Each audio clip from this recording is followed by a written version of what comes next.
তো নজর রাখতেই হবে। শুক্রবার পর্যন্ত রাজ্যে শীতের দাপট, উইকেন্ডে বাড়বে তাপমাত্রা, তেমনটাই বলছে হাওয়া অফিস।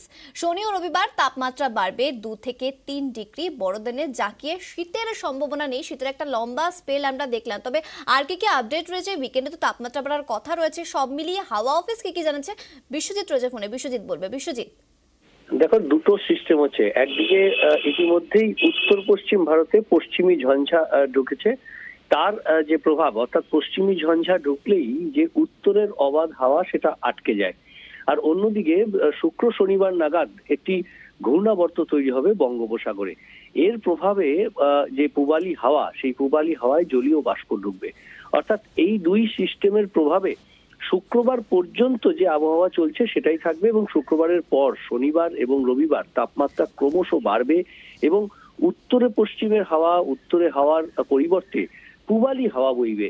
আর তার ফলেই আবহাওয়ার পরিবর্তন হবে এবং যে জমিয়ে শীত, জাঁকিয়ে শীতের অনুভব বাঙালি করছে, সেই অনুভবটা অনেকটাই স্তীমিত হবে। অর্থাৎ শুক্রবারের পর থেকে তাপমাত্রা বাড়বে, উষ্ণতার ছোঁয়া। তবে একেবারে উষ্ণ এমনটা নয়, তবে এই যে জাঁকিয়ে শীতের স্পেল সেটা শেষ হচ্ছে। কাজেই বড়দিনে জাঁকিয়ে শীতের সম্ভাবনা কার্যত নেই। শনি রবিবার উইকেন্ডে তাপমাত্রা বাড়বে, অর্থাৎ জমিয়ে শীতের সম্ভাবনা থাকবে না। বেশ বেশ বেশ, ধন্যবাদ বিশ্বজিৎ। ছিল যে শীতের একটা লম্বা স্পেল আমরা খেয়াল করছি এখনো পর্যন্ত, কিন্তু আমরা যেটা দেখতে পাচ্ছি বিভিন্ন জেলা, সেখানেও কিন্তু রীতিমতো শীতের ব্যাটিং চলছে। মানে সেখানেও কিন্তু একটা অন্যরকম ছবি আমরা দেখতে পাচ্ছি, যদিও ডিসেম্বরের চেনা ছবি, কথা কিন্তু বলাই যায়। শীতের কাঁপুনি, জুবুথুবু মানুষ একদম, এবং যার জন্য পর্যটন এলাকা যেগুলো, সেখানে কিন্তু মানুষের ভিড় বাড়ছে। এই মুহূর্তে 3 জেলার দিকে আমরা নজর রাখবো। 3 জেলা থেকে আমাদের 3 প্রতিনিধি আমার সঙ্গে রয়েছেন।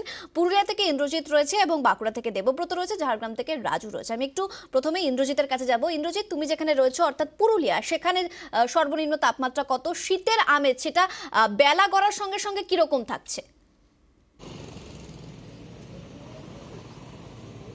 দেখো অমৃতা, গত কয়েকদিন ধরে 10 ডিগ্রির নিচে তাপমাত্রা রয়েছে এবং আজকে এবং গতকাল যা তাপমাত্রা ছিল সর্বনিম্ন 8 ডিগ্রি। ফলে শীত রয়েছে, একটা শীতের প্রভাব রয়েছে জেলার সর্বত্র এবং সকালের দিকে বেশ ঠান্ডা থাকছে। একটু বেলা বাড়লেই ঠান্ডাটা একটু কমছে, কিন্তু ঠিক বিকেলের পর থেকে আবার জাঁকিয়ে ঠান্ডা, যাকে বলে কনকনে ঠান্ডা যেটা বলে, একেবারেই রয়েছে। ফলে সকালের দিকে যারা বেরোচ্ছে তারা রাস্তার ধারে একটু আগুন জ্বালিয়ে গা গরম করে নেওয়া, কোথাও চা চুমুক দিয়ে একটু গা গরম করে নেওয়া, বা শীতের ভারী বস্ত্র পরে বেরোনো। ফলে পুরুলিয়া জুড়ে, পুরুলিয়া শহর থেকে গ্রাম ঠান্ডা রয়েছে, ব্যাপক ঠান্ডা রয়েছে। শীতে জুবুথুবু অবস্থা জেলার মানুষের, এবং এই শীতকে উপভোগ করতে ইতিমধ্যেই পুরুলিয়া আসতে শুরু করেছে পর্যটকেরা। আমরা দেখেছি পুরুলিয়া স্টেশনে, বলরামপুর স্টেশনে প্রচুর পর্যটক ইতিমধ্যেই আসছে এবং তাদের মূল লক্ষ্য হচ্ছে অযোধ্যা। অযোধ্যা ছাড়াও যে পর্যটন কেন্দ্রগুলো রয়েছে সেখানে পর্যটকদের একটা ভিড় লক্ষ্য করা যাচ্ছে। তার কারণ সামনেই বড়দিন, এবং বিশ্বজিৎ যেমনটা বলল, জাঁকিয়ে শীতের সম্ভাবনা নেই বড়দিনে, তবুও পুরুলিয়ায় যা ঠান্ডা রয়েছে এই ঠান্ডাকে উপভোগ করতে পর্যটকরা ইতিমধ্যেই আসতে শুরু করেছে। অন্যদিকে জেলার মানুষও এই ঠান্ডাকে উপভোগ করছে। অমৃতা, বেশ বেশ, ইন্দ্রজিৎ যেমনটা বলছিল যে ঠান্ডা যতই পড়ুক, ওই শীত যেহেতু, তাই শীতের চেনা ছবি এবং শীতটাকে উপভোগ করার জন্য কিন্তু মানুষ কিন্তু বেরিয়ে পড়ছেন। একটু বাঁকুড়ার দিকে নজর রাখবো। বাঁকুড়া থেকে সরাসরি রয়েছে প্রতিনিধি দেবব্রত। দেবব্রত, তুমি তো বাঁকুড়া থেকে রয়েছো, সেখানে শীতের আমেজ কতটা, সর্বনিম্ন তাপমাত্রা কতটা, আর পর্যটন কেন্দ্রগুলো সেখানে বা ভিড় কতটা? দেখো, মন্দিরনগরী শহর বিষ্ণুপুরে এই মুহূর্তে আমি দাঁড়িয়ে রয়েছি। বাঁকুড়া জেলায় গত 24 ঘন্টায় সর্বনিম্ন তাপমাত্রা, যেমনটা হাওয়া অফিস জানাচ্ছে, 10.3 ডিগ্রি সেলসিয়াস। তবে পর্যটন কেন্দ্রগুলির কথা বলাই চলে যে শীত পড়ার সাথে সাথে কিন্তু রাজ্যের বিভিন্ন প্রান্তের পাশাপাশি দেশ বিদেশের বিভিন্ন প্রান্ত থেকে কিন্তু পর্যটক এসে ভিড় জমাচ্ছেন বাঁকুড়ায়। তোমাকে জানাবো, মন্দিরনগরী শহর বিষ্ণুপুর মল্লরাজাদের ইতিহাস, সেখানে কিন্তু বিদেশি পর্যটকের ইতিমধ্যে ভিড় জমেছে। সকালের মধ্যে দিয়েই কিন্তু বিভিন্ন প্রান্ত থেকে পর্যটক আসছে। চলতি সপ্তাহের একেবারে মঙ্গলবার যেমন যতটা শীত ছিল, অর্থাৎ 9.4 ডিগ্রি সেলসিয়াস, সেখানে দাঁড়িয়ে একটু তাপমাত্রা বাড়লেও তবে শীত যে উপভোগ করছে মানুষ সেটা বলাই চলে, কারণ শীতের হাত থেকে বাঁচতে কখনো চায়ের ভারে চুমুক, কখনো আগুনে হাত সেঁকে নেওয়া, এই চেনা ছবিগুলো কিন্তু প্রতিদিন উঠে আসছে।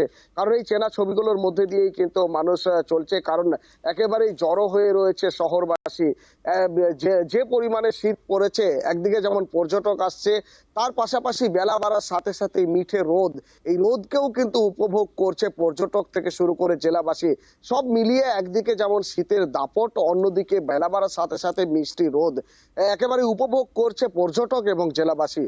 অমৃতা। একেবারেই যেমন দেবব্রত জানাচ্ছিল যে বিভিন্ন জেলা সেখানে কিন্তু ভিড় বাড়ছে এবং ওই যে বললাম ডিসেম্বর শীতের চেনা ছবি সব মিলিয়ে জেলার দিকে আমরা নজর রেখেছি। এই মুহূর্তে ঝাড়গ্রামতে একটু ঝাড়গ্রামের ছবিটা একটু দেখার চেষ্টা করব। ঝাড়গ্রাম থেকে সরাসরি রয়েছে আমাদের প্রতিনিধি রাজুর কাছে যাব। রাজু, জেলার সর্বনিম্ন তাপমাত্রা কত, কেমন আমেজ দেখতে পাচ্ছ? কারণ স্বাভাবিক ভোরবেলা শীতের আমেজটা একটু বেশিই থাকে, কিন্তু বেলা বাড়ার সঙ্গে সঙ্গে কিরকম থাকছে?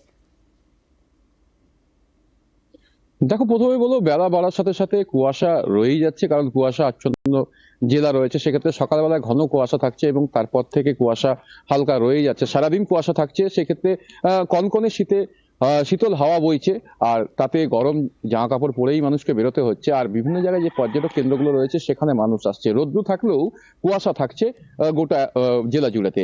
আর শীতের উপভোগ করতে বিভিন্ন জায়গা থেকে যে সমস্ত পর্যটকরা আসছে, তারা বিভিন্ন পর্যটক কেন্দ্রগুলোতে গিয়ে সকাল সকাল ভিড় করছেন, কারণ এই শীতের আমেজ বাঙালি কোনো রকমই কোনো হাত ছাড়া করতে চায় না। তাই ভ্রমণ পিপাসী বাঙালিরা বিভিন্ন জায়গায় যে পর্যটক কেন্দ্রগুলো রয়েছে সেখানে সকাল থেকে ভিড় করতে শুরু করেছেন শীতের আমেজ নেওয়ার জন্য। আর যদি শীত বলা হয়, শীতের তাপমাত্রা প্রতিনিয়ত কমছে। আজও যেরকম প্রায় 10 ডিগ্রি তাপমাত্রা রয়েছে, সেক্ষেত্রে হয়তো আগামীকাল হয়তো তাপমাত্রা আরো কমবে। আর আবহাওয়া দপ্তর যেভাবে বলছে যে ডিসেম্বরের দিকে তাপমাত্রা আরো হয়তো বৃদ্ধি পেতে পারে, সেক্ষেত্রে যদি বৃদ্ধি পায় তাহলে হয়তো আরো পর্যটকের ঢল নামবে। কারণ যে শীত উপভোগ করতে মানুষজন বেরোচ্ছেন বা অনেকে বেরোচ্ছেন না, তারা একটু শীত কমলে হয়তো সেই সমস্ত পর্যটক কেন্দ্রগুলোতে আরো বেশি ভিড় করবে। ইতিমধ্যে জঙ্গলমহলে যে সমস্ত পর্যটক কেন্দ্র বা ড্যামগুলি রয়েছে সেখানে মানুষ ঠিক করছে অন্যান্য জায়গা থেকে। বেশ বেশ, যেমনটা আমাদের তিন প্রতিনিধি জানাচ্ছিল যে বিভিন্ন জেলা সেখানে যুবতুবু অবস্থা। তিনটে ছবি আপনাদের দেখাচ্ছে এই মুহূর্তে, পুরুলিয়া, বাঁকুড়া, ঝাড়গ্রাম। প্রত্যেকটা জেলায় কিন্তু সেই শীতের চেনা ছবি, কিন্তু তা সত্ত্বেও কিন্তু বিভিন্ন জেলায় মানুষের ভিড় জমছে এবং সকাল সকাল মানুষ কিন্তু নিজের কাজে বেরিয়ে পড়ছেন। এবং যেমনটা আপনাদের জানাচ্ছিলাম যে শীতে যুবতুবু শুধু রাজ্য নয়, জেলার ছবিটাও কিন্তু প্রায় একই রকম।